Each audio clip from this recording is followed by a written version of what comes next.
The film begins with a few children watching TV. They're watching a popular show when suddenly they hear people shouting. The voices sound panicked. As soon as those people realize the children can hear them, one of the men rushes over and slams the door shut. The children don't understand what's going on, they just look at each other in confusion. At that moment, a woman comes in carrying a small girl in her arms. She leaves the girl with the group of children and tells them not to leave the room no matter what happens. She gives no explanation, just checks the locks, and when she's satisfied, she quickly leaves. From outside, strange noises start again, glass shattering, screams, and many other disturbing sounds. The children are startled and try to stay as quiet as possible. One child slowly approaches the door, wanting to find out what's happening. He hears someone trying to get in, and then suddenly the door bursts open and an infected person, a zombie, comes inside. The children freeze in terror. The boy near the door is especially terrified, watching the creatures attack. Then he falls to the ground and catches sight of his mother outside. He runs toward her, but as soon as she sees a zombie, she quickly shuts the door to protect him. Frightened, the boy runs upstairs, but there are many infected people there as well. There's no safe place left, not even his own home. Surrounded by zombies, he runs as fast as he can, stumbling and falling but never stopping, until he reaches an old church. We learn this boy's name is Timmy. Inside the church, he finds his father, who is the priest, standing calmly as if he had been expecting him. The father shows no fear. Timmy tries to explain what he saw, but his father interrupts, saying, "I know everything, and I've already accepted it." He takes off his rosary, places it in Timmy's hands, and tells him to hide. Timmy obeys, and soon zombies break down the door, flooding inside. The priest doesn't move, he stands his ground. The zombies bite him, and he becomes infected. Hidden away, Timmy waits for the right moment, then runs without looking back, clutching the rosary tightly as if it's his last hope. We're then told how the zombie virus, called the Rage virus, spread and consumed the entire country. Europe cut the island off completely, enforcing a strict lockdown. No one could enter or leave. 28 years pass. The few survivors live in small outposts, struggling to get by. In one such outpost, a father wakes his son, saying, "Today's a big day." The boy, Spike, quickly grabs his bag. The rest of the people are preparing too, each holding handmade weapons, spears, knives, bows and arrows. There are no guns. Everything is crafted from scratch, like in ancient times, showing how well they've learned to survive with little. Spike owns a bow, a sharp dagger, and a doll from the old world, which he cherishes. It's useless in a fight, but he refuses to part with it. In the kitchen, Spike finds an old neighbor waiting for breakfast. Then his mother's voice calls, she's sick. His father, Jamie, goes to her room, and Spike follows. His mother apologizes for troubling them, hugs Spike, and says she has had a terrible headache since morning. She tries to stay strong, but weakness is written on her face. Jamie explains his plan to leave the land. His wife is worried, their son is only 12, and she herself isn't well. But Jamie ignores her protests and leaves the room.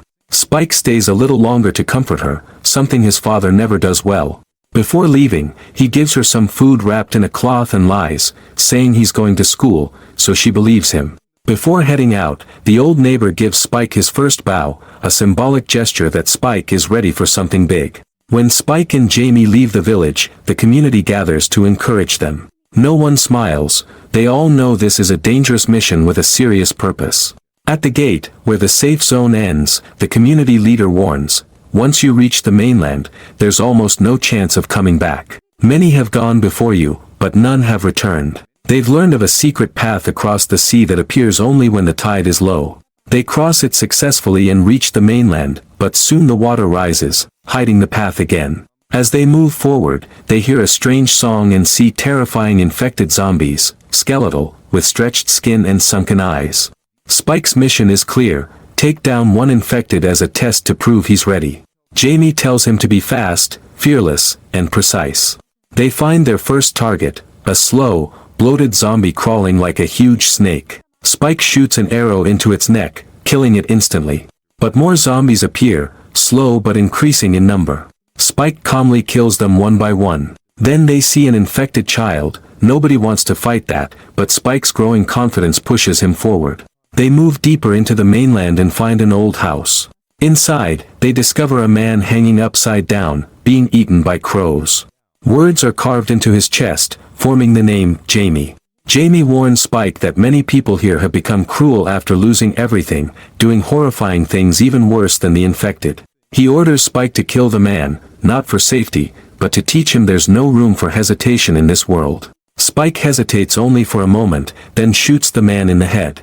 They move on and find a severed deer head, its body torn apart, signs of alpha zombies, infected that are smarter, more cunning, and far angrier than normal ones. Spotting a whole pack of alphas approaching, Jamie quickly makes a plan, run and shoot without stopping. But Spike panics and misses his shots. The zombies close in, forcing them to flee back to the old house, where they barricade themselves in the attic. From a nearby hill, alphas watch them. With no escape, they decide to spend the night there. As darkness falls, they see a bonfire in the distance. Jamie doesn't know what it means, even though he's been here before. That night, Spike has a nightmare of his mother drowning. Suddenly, part of the attic floor collapses beneath them, and they narrowly escape. Realizing they must return to the island quickly, they're lucky to see the secret path across the sea reappear. But an alpha spots them and gives chase at full speed. They barely make it back and signal the watchtower. The community rains arrows down on the alpha, but it keeps coming, until a flaming arrow pierces it, finally killing it. The island breathes a sigh of relief. Back home, Spike is celebrated for surviving his first zombie mission. Jamie proudly tells everyone about his son's bravery. But during the celebration, Spike notices his father slipping away with another woman. Hurt and angry, Spike leaves quietly. At home, the old neighbor senses something is wrong. Spike shares his worry about his mother's worsening illness. The neighbor mentions a once famous doctor who might help, but he disappeared years ago. When Spike mentions the bonfire they saw, the neighbor's eyes widen. If the fire is still burning, it means the doctor is alive, and there's still hope for his mother. The next morning, Jamie returns drunk. Spike confronts him about the affair and about hiding the doctor's existence. Jamie admits he once met the doctor on the mainland, surrounded by bodies, performing strange experiments. The sight was so disturbing that Jamie vowed never to go back. But Spike has already decided, he'll take his mother to the doctor himself. He tells Jamie to stay out of his way. When Jamie tries to take his knife, Spike threatens him, but Jamie easily disarms him and leaves. Spike sets a plan, create chaos in the community by setting fire to supplies, using the smoke and panic to slip away with his mother. She's frightened when she realizes where they're going, but Spike reassures her. That night, as they rest, a massive crawling zombie sneaks up on Spike while he sleeps. His mother kills it just in time, saving him.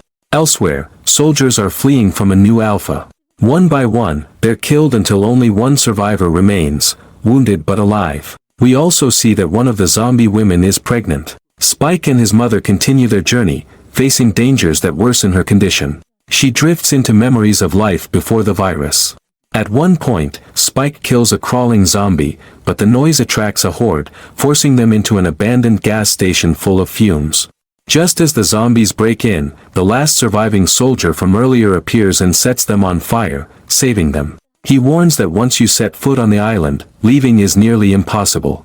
As they travel together, they find a train, and inside, the pregnant zombie woman. Spike's mother decides to help deliver the baby.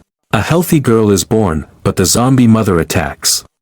The soldier kills her instantly. The soldier insists they leave the baby, calling it a monster, but Spike's mother refuses, believing it poses no threat. Then another alpha attacks, killing the soldier gruesomely.